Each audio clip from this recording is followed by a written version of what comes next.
کہ شاید اسلام انہی عرب خانہ بدوشوں کی اپنی ہی سوچ کی کوئی ارتقائی شکل تھی، ایسا ہرگز نہیں تھا۔ اچھا، یعنی یہ کوئی قبیلی نظریہ نہیں تھا؟ بالکل نہیں، یہ ایک انتہائی پر اعتماد اور غالب آنے والا عقیدہ تھا۔ اس نے معاشرے کی خامیوں کو دور کیا اور اس کے اندر ایک نظم پیدا کیا۔ سب سے بڑی تبدیلی یہ تھی کہ اس نے خون اور خاندانی رشتے کی جگہ عقیدے کے رشتے کو ترجیح دی۔ یہ تو واقعی ایک بنیادی تبدیلی تھی۔ اور سب سے حیرت انگیز بات یہ تھی کہ اپنے عقیدے پر مضبوطی سے قائم رہنے کے باوجود اس نے اپنے اندر موجود اقلیتوں جیسے یہودیوں اور عیسائیوں کو رواداری بھی دی۔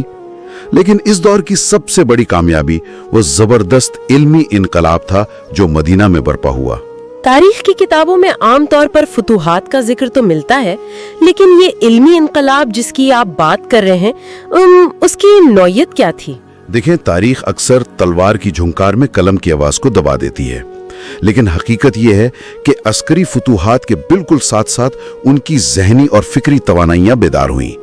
جو معاشرہ 100 سال پہلے تک صرف زبانی شاعری تک محدود تھا، وہ اچانک دنیا کی عظیم ترین فکری تحریکوں کا مرکز بن گیا۔ واقعی یہ ایک بہت بڑا سفر ہے۔ تو اس علمی عروج کا شاہکار کیا تھا؟ اس زبردست علمی عروج کا جو سب سے بڑا شاہکار تھا نا، وہ اسلامی قانون تھا۔ مدینہ میں قانونی بحثیں شروع ہوئیں، اصول وضع کیے گئے اور ایک مکمل ریاستی ڈھانچہ تشکیل پایا۔ کیا بات ہے! اس کا مطلب ہے اسلام نے معاشرے کے ہارڈ ویئر میں ایک ایسا جدید سافٹ ویئر انسٹال کر دیا جس نے ان کی ذہنی صلاحیتوں کو عروج پر پہنچا دیا۔ بہت خوبصورت بات کہی آپ نے، بالکل ایسا ہی ہوا۔ ناظرین، اگر آپ کو یہ تاریخی حقائق پسند آ رہے ہیں